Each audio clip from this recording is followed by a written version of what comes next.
आज हम बायोकेमिस्ट्री को स्टार्ट कर रहे हैं। सो फर्स्ट टॉपिक हम बायोकेमिस्ट्री में देखेंगे जो है एंजाइम। एंजाइम क्या होते हैं? एंजाइम का जो नेचर होता है वो है प्रोटीन इन नेचर। आपको क्वेश्चन आ सकता है एंजाइम्स क्या है? So it is protein in nature.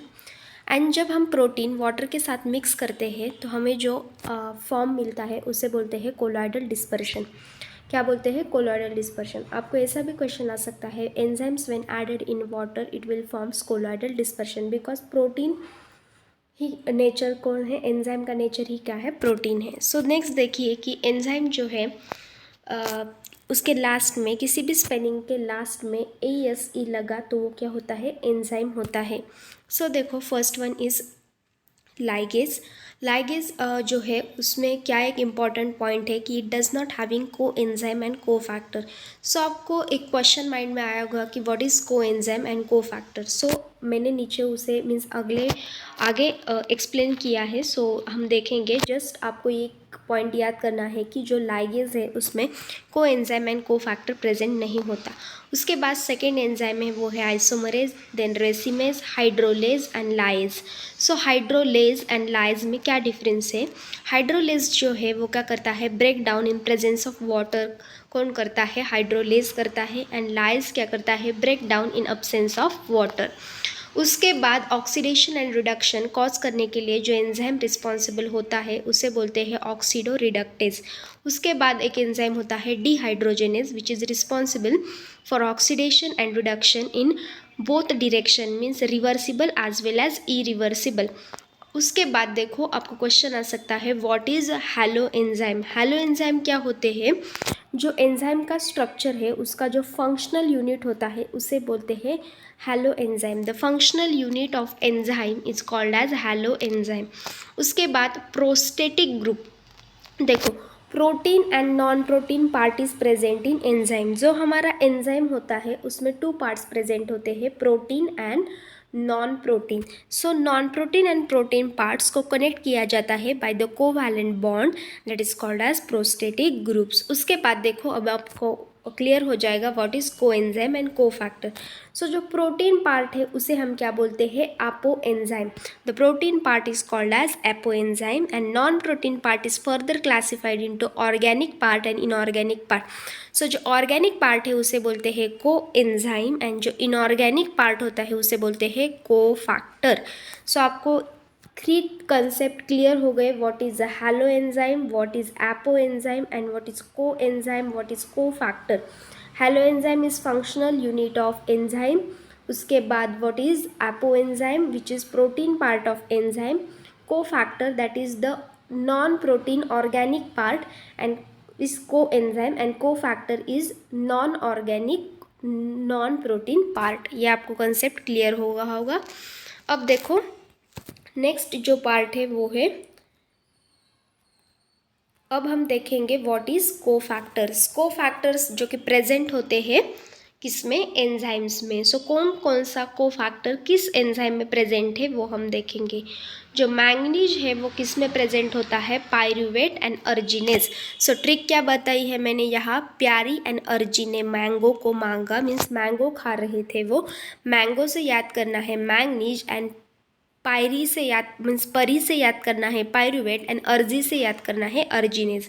उसके बाद आयरन एंड कॉपर किस में प्रेजेंट होता है? Cytochrome oxidase. साइटोक्रोम ऑक्सीडेज जो है उसमें क्या प्रेजेंट होता है? Iron and copper which is cofactor. उसके बाद नेक्स्ट है ferrous and aluminium is present इन पर ऑक्सीडेज कैटालिस। उसके बाद जिंक जो होता है वो किस में प्रेजेंट होता है? Carbonic anhydrase.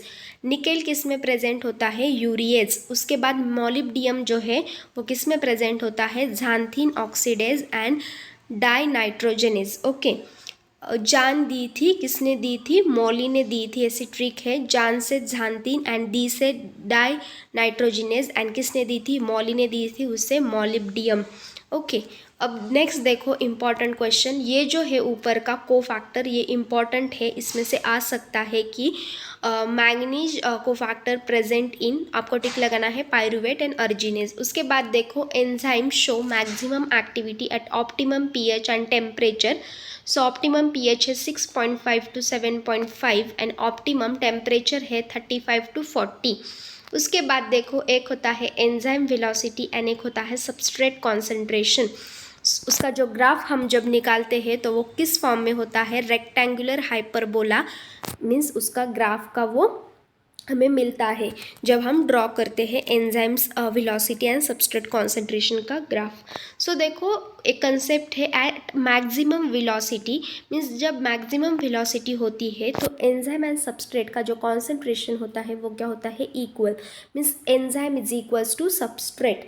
उसके बाद देखो कि एंजाइम की लिए वेरियस मॉडल इंट्रोड्यूस किए थे। सो उसमें से क्वेश्चन आया था नाइपर में लास्ट टाइम कि लॉक एंड की मॉडल किसने डिस्कवर किया था। सो इस टाइम भी आ सकता है जीपेट या तो नाइपर में, like lock and key model introduce और given by Fisher and induced fit model is given by Koshland. ये क्वेश्चन आपको करना है। उसके बाद देखो एक होता है कॉम्पिटेटिव इनहिबिशन एंड एक होता है नॉन कॉम्पिटेटिव इनहिबिशन। सो कॉम्पिटेटिव इनहिबिशन में उन्होंने क्या बताया है, Km की वैल्यू क्या होती है, इंक्रीज होती है एंड Vmax क्या होता है, कांस्टेंट होता है। In case of non competitive inhibition Km क्या होता है, कांस्टेंट होता है एंड Vmax क्या होता है, डिक्रीज होता है। सो आपको ये कंसेप्ट बताते टाइम मुझे हाफ है 1 आवर जा सकता है, इसके कारण आप सिर्फ ये याद कीजिए कि there are 2 types of inhibition, competitive non competitive. In competitive Vmax increases Km increases and Vmax constant होता है। नॉन कॉम्पिटेटिव में उल्टा करो मीन्स Km को कांस्टेंट करो और Vmax को डिक्रीज करो। ये आप ट्रिक से याद कर सकते हो। उसके बाद जो एंजाइम है उसका यूनिट क्या हो सकता है, क्वेश्चन आ सकता है what is the unit of enzyme, आपको ट्रिक लगाना है केटाल। ओके नेक्स्ट देखो अब enzymes के application. So papain, bromelain and sutilins, these are the enzymes which having a anti-inflammatory action. उसके बाद L asparginase आ सकता है कि उसके एक्शन क्या है और एप्लीकेशन क्या है। It is used in cancer treatment, it inhibit the cancer cell growth.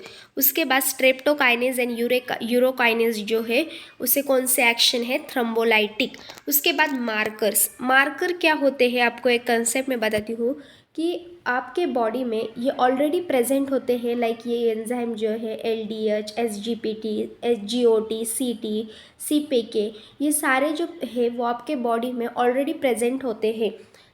तो इसे मार्कर क्यों बोला जाता है, सपोज़ हार्ट हमारे हेपेटाइटिस हो गया या हार्ट अटैक हो गया, उसके डिटेक्शन के लिए टेस्ट किया जाता है।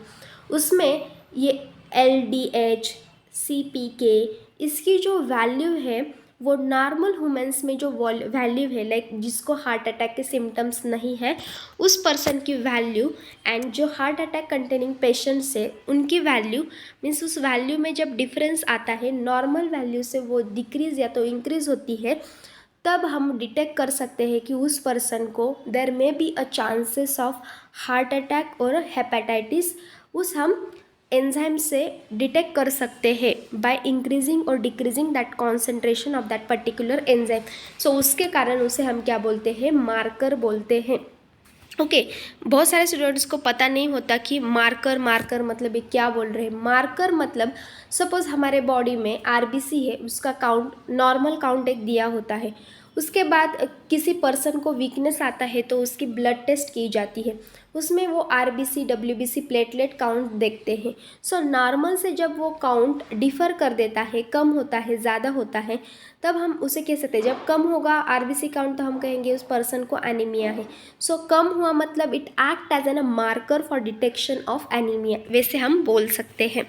उसके बाद देखो एंजाइम्स में यहाँ ये 2 क्वेश्चन आ सकता है, हार्ट अटैक का मार्कर कौन सा है, सो got, GT, CPK, LDH and hepatitis का जो मार्कर है वो कौन सा है, SGPT। फुल फॉर्म तो नहीं आते एग्जाम में, सो आपको ट्रिक से याद करना हो तो आप याद कर सकते हो कि SGPT is use as an a marker. So SGPT का देखो इसमें S है, P है, T है, सो SGPT आप याद कर सकते हो। अब देखो एंजाइम्स का जितना कुछ मैंने किया था मेरे प्रिपरेशन के टाइम उतना मैंने आपके साथ शेयर किया है। सो देखो नेक्स्ट है विटामिन्स। विटामिन्स में there are 2 types of vitamins. ये नेक्स्ट टॉपिक स्टार्ट हुआ है, एंजाइम जस्ट अभी हमने कंप्लीट किया है, आप उसका पूरा वीडियो देखिए और पॉइंट्स कंप्लीट कीजिए। उसके बाद देखो विटामिन, विटामिन्स 2 टाइप्स के होते हैं आपको पता है, एक होता है फैट सोल्यूबल विटामिन्स एंड एक होता है water soluble vitamin. So fat soluble vitamin कौन कौन से होते हैं आपको याद करना है, ADEK। Okay, ADEK are the fat soluble vitamin. And water soluble कौन से होते हैं, vitamin B complex that is B1, B2, B6, B7, B12, B9, ये सारे कौन होते हैं, water soluble. And vitamin C. अब देखो कुछ पॉइंट्स है जो कि विटामिन से आपको आ सकते हैं, मुझे इंपॉर्टेंट लगे उतना मैंने आपके साथ शेयर किए हैं। सो देखो विटामिन के जो होता है वो इटसेल्फ क्या करता है, itself act as co enzyme. ये क्वेश्चन आपको आ सकता है कि which of the following vitamin is act as an co enzyme. So आपको टिक लगाना है विटामिन के। उसके बाद देखो vitamin B1 to vitamin B7 means vitamin B1, B2, B3, B5, B7, B6 जो है मीन्स 1 to 7 तक के जो विटामिन है all are energy releasing vitamins. Means वो क्या करते हैं, एनर्जी को रिलीज कर देते हैं। क्वेश्चन आ सकता है which of the following are energy releasing vitamins. उसके बाद देखो विटामिन सी जो है वो क्या करता है, कोलेजन फॉर्मेशन में हेल्प करता है।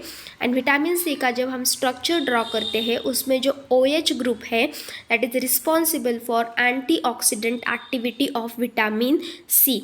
आपको पता है विटामिन सी लाइक आंवला और सिट्रस फ्रूट जो होते हैं उनमें कौन सी एक्टिविटी होती है, एंटीऑक्सीडेंट एक्टिविटी होती है। वो इम्यून बूस्टर की तरह भी हम यूज़ कर सकते हैं। So antioxidant activity is due to presence of group that is OH। उसके बाद देखो विटामिन B1 जो है उसको एंटी न्यूराइटिक एक्शन है। अब नेक्स्ट देखो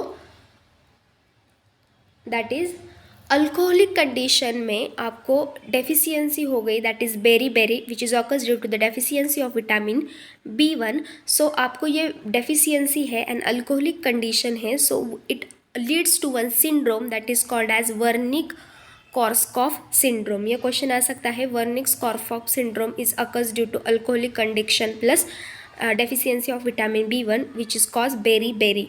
उसके बाद देखो vitamin B2 is called as riboflavin and the ring present in vitamin B2 is isoalloxazine. So ये भी क्वेश्चन आते हैं कि कौन से विटामिन में कौन सी रिंग प्रेजेंट है। So isoalloxazine is ring present in vitamin B2।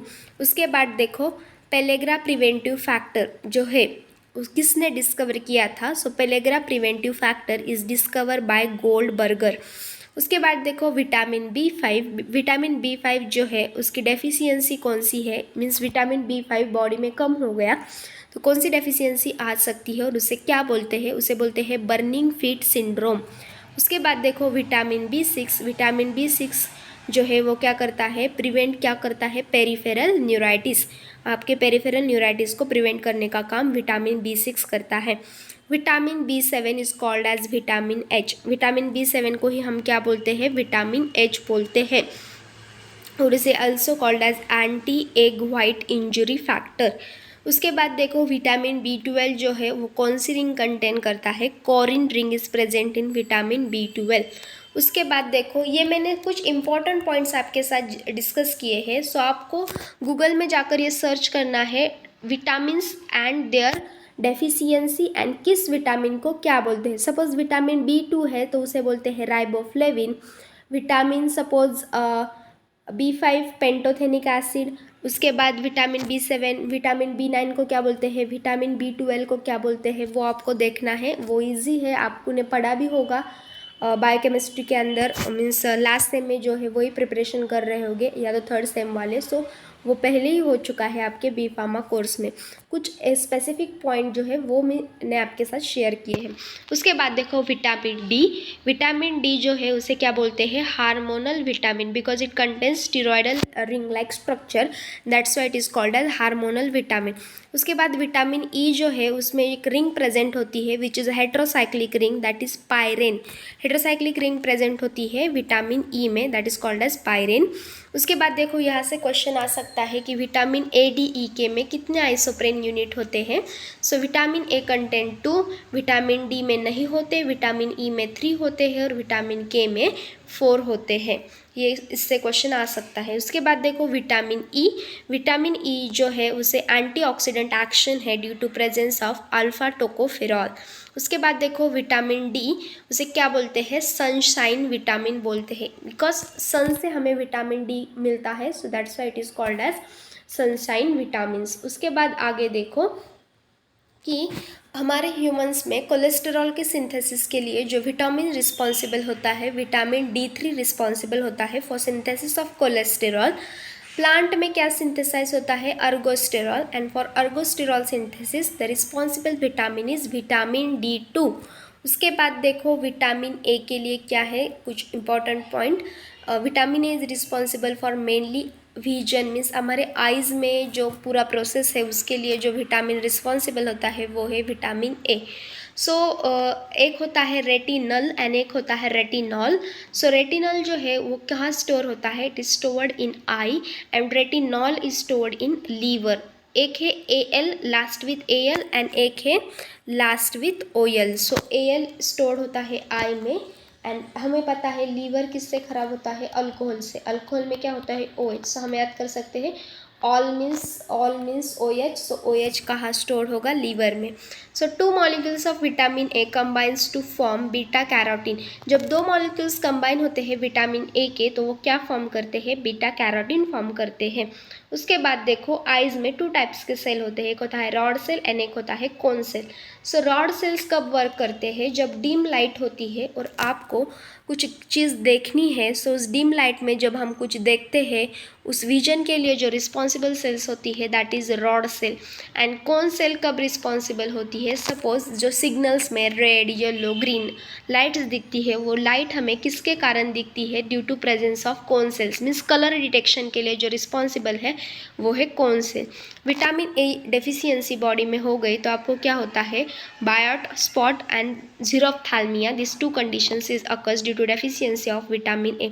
Deficiency मतलब विटामिन ए की मात्रा आपके शरीर में कम होने के कारण जो आपको बीमारी हो सकती है उसे बोलते हैं डेफिशिएंसी। उसके बाद देखो opsin. Opsin is responsible for colour detection in eye. आपके आइज़ में कलर डिटेक्शन का जो काम करता है वो कौन करता है? ऑप्सिन। मीन्स हमें जो कलर चीज़ें दिखती है वो किसके कारण दिखती है? ऑप्सिन के कारण दिखती है। सो देखो हमने enzyme and second one is vitamin 2 topics cover किए हैं। नेक्स्ट पार्ट में जो साइकिल्स होती है लाइक ग्लाइकोलिसिस, HMP शंट, उसके बाद ग्लाइकोजेनोलाइसिस, उसके कुछ इंपॉर्टेंट पॉइंट्स लाइक उसका प्रिकर्सर क्या है, कितने ATP मॉलिक्यूल्स फॉर्म होते हैं, किस प्लेस पर ये रिएक्शन होती है, एरोबिक कंडीशन में होती है, एनारोबिक कंडीशन में होती है, उसका इंटरमीडिएट प्रोडक्ट फेमसली कौन सा फॉर्म होता है, ये सारी चीज़ें हम नेक्स्ट वीडियो में देखेंगे। चैनल पर जो नए हैं प्लीज़ चैनल को सब्सक्राइब कीजिए, लाइक कीजिए एंड आपके फ्रेंड्स के साथ शेयर कीजिए। सो हम जल्दी ही 1 के सब्सक्राइब कंप्लीट कर पाएंगे जब आप वीडियो को लाइक कर देंगे, शेयर कर देंगे एंड सब्सक्राइब कर देंगे। Next video is comes on cycles present in biochemistry. So stay connected and stay tuned with me. Thank you.